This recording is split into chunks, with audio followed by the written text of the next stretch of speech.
The Wild West was built by outlaws, men who broke the rules for fortune, fame, or freedom. But Boone Helm was different. He was not an outlaw. He was a feral man, moving through the frontier with a chilling absence of empathy or remorse, and someone who didn't just take lives, but consumed them. Boone Helm, otherwise known as the Kentucky Cannibal, killed dozens of people between 1850 and 1864, escaped a mental hospital, and was ultimately executed for his crimes. But what motivated this wicked serial killer? Who were his victims? And how did the law eventually catch up to him? Boone Helm was born in Lincoln County, Kentucky in 1828. His parents were ordinary, hard-working people who did their best for their 13 children. When he was a young boy, Helm's parents decided to move the family to Monroe County, Missouri, over 300 miles away, on the border between U.S. civilization and the frontier. Even at such a young age, Helm was a problem for his parents. He routinely got into trouble and had a penchant for showing off. In one incident, when he was in his late teens, he was accused of a crime, but instead of letting himself be arrested by the local sheriff, he rode his horse into the courtroom while court was in session and mocked and insulted the judge. Somehow he got away with this blatant show of disrespect for authority. His ability to get away with it taught him a crucial lesson. The rules that governed other men did not apply to him. He went on to get married to a local girl, Lucinda Frances Browning, in 1851. He was 23 while she was 17. We don't know a great deal about the early years of their marriage, other than that they had a daughter together. But eventually Lucinda filed for divorce. She cited her husband's uncontrollable aggression as her reason. He was a heavy drinker and had no respect for their home, and often beat her. Lucinda began to fear for her and her daughter's safety. But divorces were, and still are, very expensive, and Helm didn't have the funds to foot the bill. Instead, his father, a respectable man, but not a rich one, had to pay for everything. Helm bankrupted his father, and his disgraceful behavior was the straw that broke the camel's back.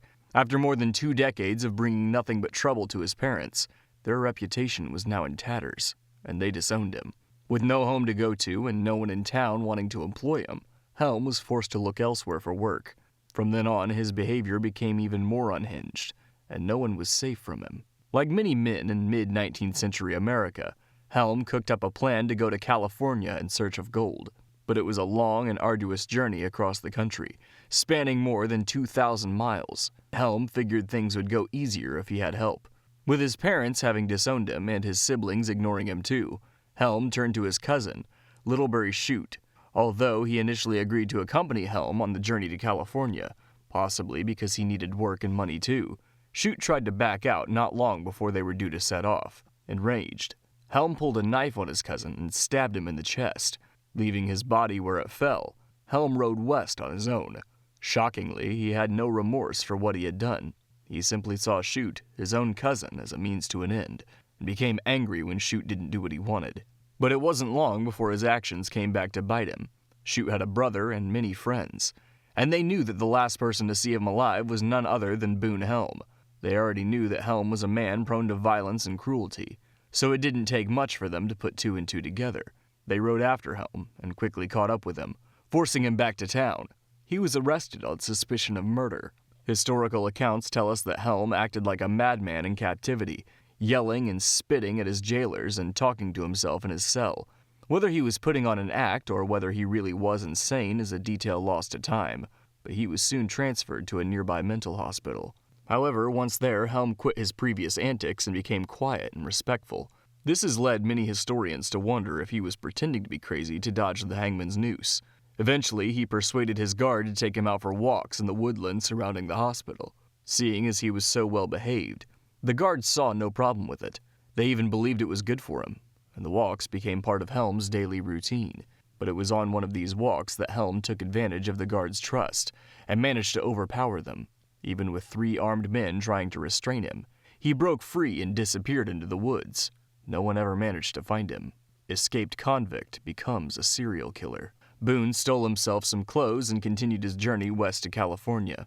Only this time, Helm had a taste for blood.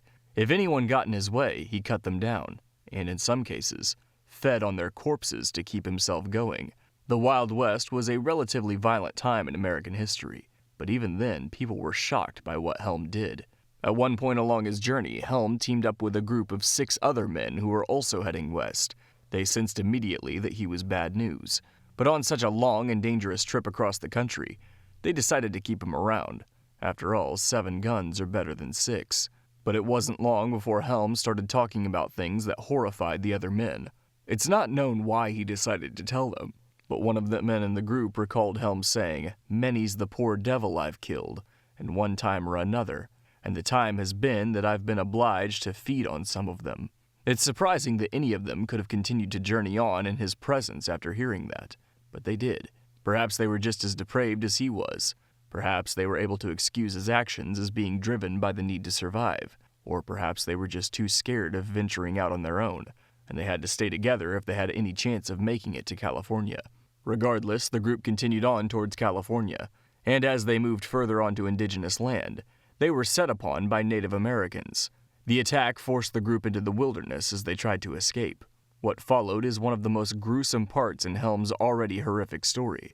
It was winter, and the group soon ran out of provisions. In order to survive, they killed their horses for meat and made snowshoes from their hides. Helm and another man named Burton managed to push ahead without their companions, abandoning them to fend for themselves. This just goes to show what a remorseless and unsympathetic man he was. He had no problem leaving his former friends and allies to die in the snow, but it gets worse.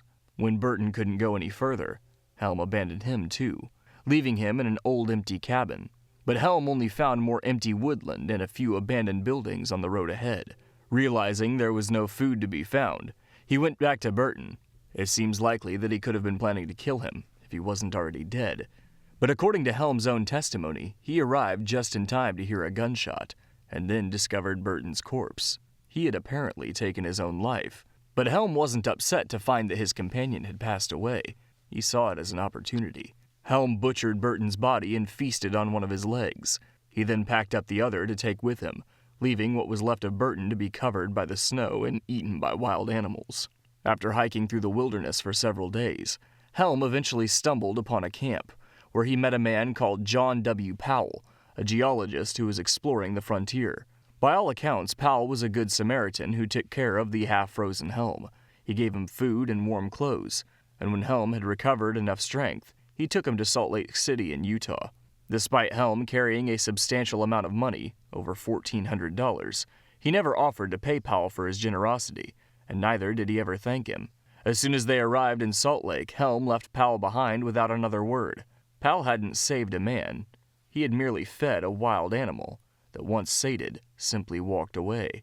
Powell might have been offended to be treated so poorly, or maybe he was just glad to be rid of him. Whatever the case, he was fortunate to survive the interaction. After all, Helm was as unpredictable as he was cruel, and might have decided to make Powell another of his victims. Once in Salt Lake City, Helm went back to his old ways of heavy drinking and getting into violent altercations. He even got the opportunity to do some contract killing, which was good for him because he had already spent nearly all of his money on alcohol and prostitutes. Soon enough, however, he had outstayed his welcome. Salt Lake City authorities were keeping a close eye on him, and he was eventually forced to leave or be placed under arrest for his actions. Once again, he continued on his journey to California. It seems strange, considering all that happened to him, and all that he had done since leaving his old home in Missouri, that he chose to stick to his plan to go to California. Some think it was simply because he had nowhere else to go, while others think he enjoyed the danger and lawlessness of the frontier. Maybe going to California was just an excuse, and the real reason was that out there in the wild, he was better able to act upon his criminal impulses, and could more easily avoid the consequences of his depraved actions. Eventually, Helm reached the state of California, but he didn't even try to look for gold. Instead, he continued as he had always done, killing people, apparently for the sheer pleasure of it. Near San Francisco, he befriended a rancher who took him in and shared a meal with him, but it was all a ploy. Helm stayed long enough to enjoy all the comforts his host offered. Then he killed him and stole whatever he could carry. Maybe this was the turning point for him, when he realized that murder and robbery were much easier ways to make money than the back-breaking work involved in gold mining. The former obviously came more naturally to him than real work. From this point on, Helm seems to have abandoned his plan to look for gold in California, not that he ever actually tried it, and headed north to Oregon instead. Here he killed several men. The exact number of his victims is not known for sure, but it's likely that he had already taken the lives of at least a dozen people, some of whom he also cannibalized.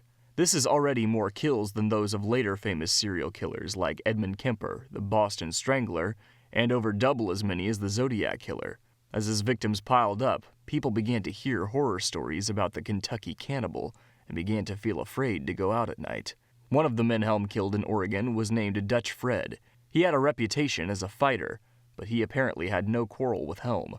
Nevertheless, Helm gunned him down in cold blood in a saloon and stole anything of value from him. It's hard to say what must have been going through Helm's mind as he pulled the trigger.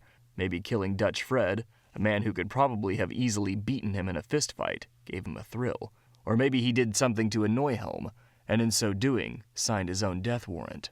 Once again, Helm's murderous antics saw him quickly having to skip town. That fall, Helm turned up in British Columbia. He was on the run after murdering Dutch Fred, and he fell in with another fugitive whose name hasn't been preserved in the historical records. They were out in the wilderness, avoiding roads and major towns in case anyone recognized them and handed them over to the authorities. But neither of them were any good at hunting or foraging, and hunger soon caused Helm's predatory gaze to wander towards his companion. He killed the man for meat, and with his strength restored, was able to make it to the nearest settlement. People had no value to him, except as food. By now, Helm had been at large, killing and eating people for nearly 15 years, but he wouldn't be able to outrun the law for much longer. Not long after killing and eating his former traveling companion, Helm traveled to Montana. Along the way, he murdered several more men, which did not go unnoticed by a local vigilante group. Horrified by what they heard of Helm and his exploits, they cornered him along with a group of other outlaws and arrested him.